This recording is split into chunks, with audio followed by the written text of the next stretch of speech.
வணக்கம். இந்த வீடியோவில் ஒரு மணி சேவிங் சேலஞ்ச் பற்றி தான் நம்ம பார்க்க போகிறோம். அதாவது டெய்லி ஒரு ₹5 நம்ம எடுத்து வச்சோம் அப்படின்னா எப்படி நம்ம ஒரு வருஷத்தில் ₹27,900 வந்து எந்த மாதிரி சேமிக்கலாம் அப்படின்னு ஒரு டீட்டெயில் பிளான் தான் நம்ம பார்க்க போகிறோம். நம்ம 2 வகையாக நம்மளோட பணத்தை வந்து சேமிக்கலாம். ஒன்று வந்து எப்பப்போ நம்ம கையில் காசு கிடைக்குதோ அதெல்லாம் வந்து நம்ம சேமிப்பாக மாற்றலாம். இன்னொரு வகை என்ன அப்படின்னா டெய்லி ஒரு டிசிப்ளினோட ஒரு ப்ராசஸாக கண்டினியூஸாக அது பண்ணிகிட்டே இருக்கணும். அது வந்து ஒரு இன்னொரு முறை. அந்த 2வது முறை தான் நம்ம இதில் பார்க்க போகிறோம். அதாவது என்ன நடந்தாலும் டெய்லி நான் இந்த மெத்தடை ஃபாலோ பண்ணி ஒரே மாதிரி ஒரு ப்ரொசீஜராக நான் பணம் சேர்த்து வைக்க போகிறேன் அப்படின்னு நம்ம வந்து உறுதியாக நினச்சிட்டு நம்ம ஸ்டார்ட் பண்ணோம். இந்த மாதிரி நம்ம பண்ணும்போது என்ன ஆகும் அப்படின்னா நமக்கே தெரியாமல் அது வந்து ஒரு ஹேபிட்டாக மாறிடும், ஒரு டிசிப்ளினாக மாறிடும். அப்போது நம்மளுக்கே ஒரு நாள் வந்து நம்ம பணம் சேமிக்கலை அப்படின்னா நமக்கு ஒரு டிஃப்ரெண்ட்டாக தோணும். அப்போ நம்ம உடனே வந்து நம்ம இந்த சேமிப்பு பழக்கத்தை வந்து நம்ம பண்ணிடுவோம். இந்த மாதிரி நம்ம டிசிப்ளினாக ஆக்கிக்கிட்டோன்னா நம்மளால் வந்து நிறையா பணத்தை சேமிக்க முடியும். அப்போ நம்மளோட எதிர்காலமும் நம்மளுக்கு வந்து ஈஸியாக கொண்டு போக முடியும். நம்ம குழந்தைங்களோட படிப்பு, கல்யாணம், நம்மளோட ரிட்டையர்மெண்ட், இந்த மாதிரி எல்லா வித விஷயங்களுக்கும் நம்மளுக்கு பிற்காலத்தில் இந்த மாதிரி ஒரு டிசிப்ளினாக பணம் சேமிப்பு முறை இருந்துச்சுன்னா நமக்கு ரொம்பவே யூஸ்ஃபுல்லாக இருக்கும். நம்ம சேனலில் பணம் சம்மந்தப்பட்ட பண சேமிப்பு, பண முதலீடு, இது மாதிரியான பர்சனல் ஃபைனான்ஸ் ரிலேட்டடான நிறைய வீடியோஸ் போஸ்ட் பண்ணிகிட்ருக்கேன். நீங்கள் இன்னும் பார்க்கல அப்படின்னா கண்டிப்பாக நம்ம சேனலை விசிட் பண்ணி ஒரு தடவை பாருங்கள். உங்களுக்கு ரொம்பவே யூஸ்ஃபுல்லாக இருக்கும். சரி, இப்போது அந்த மணி சேவிங் சேலஞ்ச் எப்படி பண்ணலாம் அப்படின்னு பார்க்கலாம். இப்போ நம்ம என்ன பண்ண போகிறோம் அப்படின்னா முதல் நாள் வந்து நம்ம ₹5 எடுத்து வைக்க போகிறோம். இந்த சேலஞ்ச் வந்து நம்ம ஒவ்வொரு மாதமும் நம்ம பண்ணலாம். அதாவது மாதத்தோட முதல் நாள் வந்து நம்ம ₹5 எடுத்து வைக்கணும். நம்ம இதுக்காக ஒரு தனி உண்டியலோ இல்லைன்னா ஒரு டப்பாவோ இல்லை பர்ஸோ அந்த மாதிரி எடுத்து வச்சுக்கலாம். அப்போது முதல் நாள் ₹5 எடுத்து வைக்கிறோம். 2வது நாள் என்ன பண்ணுறோம் அப்படின்னா 5x2 அதாவது ₹10 எடுத்து வைக்க போகிறோம். 3வது நாள் வந்து 5x3 அதாவது ₹15 எடுத்து வைக்க போகிறோம். அப்போ டெய்லி என்ன பண்ணோம் அப்படின்னா மல்டிபிள்ஸ் ஆஃப் 5, அதாவது 5 அன்னைக்கு தேதி என்னவோ அந்த நம்பரை போடணும். அப்போது 4வது நாள்னால் 5x4 ₹20, 5வது நாள் வந்து 25, 6வது நாள் ₹30. இந்த மாதிரி டெய்லி வந்து ₹5 வந்து முந்தின நாள் விட கூட்டி எடுத்து வச்சுட்டே வரணும்.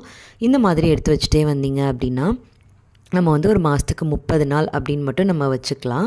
அப்போது 30வது நாள் வந்து 30x5 அதாவது ₹150 நம்ம எடுத்து வைக்க போகிறோம். அப்போ ஒவ்வொரு மாதமும் பார்த்திங்கன்னா மினிமம் ₹5 தொடங்கி மேக்ஸிமம் வந்து ₹150 வரைக்கும் நம்ம எடுத்து வைக்கிறோம். இது வந்து நமக்கு ரொம்ப பெரிய கஷ்டமாக தெரியாது, ஏன்னா சின்ன தொகையாக தான் இருக்குது. அப்போது இந்த மாதிரி மாதம் முழுவதும் ஒரு 30 நாட்கள் வந்து இந்த மாதிரி எடுத்து வச்சுட்டே வந்தோம் அப்படின்னா மொத்தமாக நமக்கு எவ்வளோ கிடச்சிருக்கும் அந்த மாதம் முடிவில் அப்படின்னு பார்த்திங்கன்னா ₹2,325 நமக்கு வந்து மாத கடைசியில் சேர்ந்துருக்கும். அப்போ இந்த மாதிரி ஒவ்வொரு மாதமும் நம்ம எடுத்து வச்சுட்டே வந்தோம் அப்படின்னா நீங்கள் அந்த வருஷ கடைசியில் 12 மாதங்கள் கழித்து பார்க்கும்போது உங்கள் கையில் எவ்வளோ இருக்கும் அப்படின்னா ₹27,900 இருக்கும். இப்போ இதை வந்து நீங்கள் டெய்லியும் இந்த மாதிரி காசு எடுத்து வைக்கலாம். அப்படி இல்லை டெய்லி எடுத்து வைக்கிறதுக்கு மறந்து போயிடும் அப்படின்னு நினச்சிங்கனாலும் வார கடைசியில், அதாவது அந்த ஞாயிற்றுக்கிழமை வந்து அந்த வாரத்துக்கு எவ்வளோ வரணுமோ அப்படின்னு சொல்லி கால்குலேட் பண்ணிவிட்டு நீங்கள் அந்த தொகையை ஒரே தொகையாக வந்து எடுத்து வைக்கலாம். அந்த மாதிரியும் பண்ணலாம். ஆனால் என்னோடய சஜஷன் என்னென்னா நீங்கள் டெய்லி எடுத்து வச்சிங்க அப்படின்னா அது நமக்கே தெரியாமல் நமக்கு வந்து ஒரு பழக்கமாக மாறும். அப்போ இந்த மாதிரி ஒரு ஹேபிட்டாக மாறுச்சு அப்படின்னா நம்ம வாழ்க்கைக்கும் ஒரு டிசிப்ளினாக அதை வந்து பண சேமிப்பை கொண்டு போயிட்டே இருப்போம். இதில் இன்னொரு விஷயம் என்ன பண்ணலாம் அப்படின்னா இப்போ மாதத்துக்கு ₹2,325 நமக்கு வந்து சேருது. அப்போ அந்த மாத முடிவில் இதை கொண்டு போய் நீங்கள் வந்து ஒரு போஸ்ட் ஆஃபீஸ் சேவிங்ஸ் அக்கௌண்ட்டில் கூட நீங்கள் போடலாம். ஏன்னா அதில் வந்து ஒரு மினிமம் 4% வந்து இன்ட்ரெஸ்ட் தராங்க. அப்போ அந்த பணத்தை அந்த வருஷம் முழுக்க நம்ம வீட்டிலே வச்சிட்ருக்காமல் போஸ்ட் ஆஃபீஸில் போட்டிங்க அப்படின்னா கொஞ்சமாக அந்த பணம் வளர்ந்துக்கிட்டே இருக்கும், சேஃபாகவும் இருக்கும். அதே நேரத்தில் நம்ம அந்த பணத்தை கை வைக்கவும் மாட்டோம், எதுக்கும் எடுத்து செலவழிக்கவும் மாட்டோம். இந்த மாதிரி பண்ணிகிட்டே வந்தீங்கன்னா வருஷ கடைசியில் வந்து ₹27,900 சேர்த்து இன்னும் கொஞ்சம் இன்ட்ரெஸ்ட்டும் உங்கள் கையில் கிடைக்கும். இன்னொரு வகையாக என்ன பண்ணலாம் அப்படின்னா இப்போ இந்த மாதம் ₹2,325 வச்சு நீங்கள் வந்து தங்கமும் வாங்கி வைக்கலாம். அது இன்னுமே ஒரு நல்ல ஆப்ஷன். என்ன அப்படின்னு பார்த்தீங்கன்னா இப்போதைக்கு நம்ம தங்கம் விலை பார்த்திங்கன்னா அப்ராக்சிமேட்டாக ஒரு கிராமுக்கு வந்து ₹8,230 அந்த மாதிரி இருக்குது. அப்போ நம்ம தங்கம் வாங்கும்போது வேஸ்டேஜ், ஜிஎஸ்டி இதெல்லாம் வந்து போடுவாங்க. அதாவது கோல்டு காயினுக்கு சொல்கிறேன். அப்போ இந்த மாதிரி சார்ஜஸ்லாம் சேர்த்தோம் அப்படின்னா ஒரு கிராம் வந்து அப்ராக்சிமேட்டாக 8500 ரூபாய் பக்கம் வரும். அப்போது இதில் வந்து நம்ம என்ன பண்ணலாம் அப்படின்னா நம்ம சேர்க்குற 2325 ரூபா வச்சு அப்ராக்சிமேட்டாக நம்மளால் 200 மில்லிகிராம் தங்கம் நம்மளால் வாங்க முடியும் கோல்டு காயின். அப்போது அந்த மாத கடைசியில் அந்த காசை வச்சு நீங்கள் வந்து 200 மில்லிகிராம் தங்க காயினாக கூட நீங்கள் வாங்கலாம். ஆனால் தங்க விலை வந்து ஏறி இறங்கிட்டே இருக்கும். அதை பேஸ் பண்ணி மாதம் இந்த காசை வச்சு எத்தனை மில்லிகிராம் வாங்க முடியுமோ அவ்வளோ மில்லிகிராம் காயினாகவும் நீங்கள் எடுத்து வைக்கலாம்.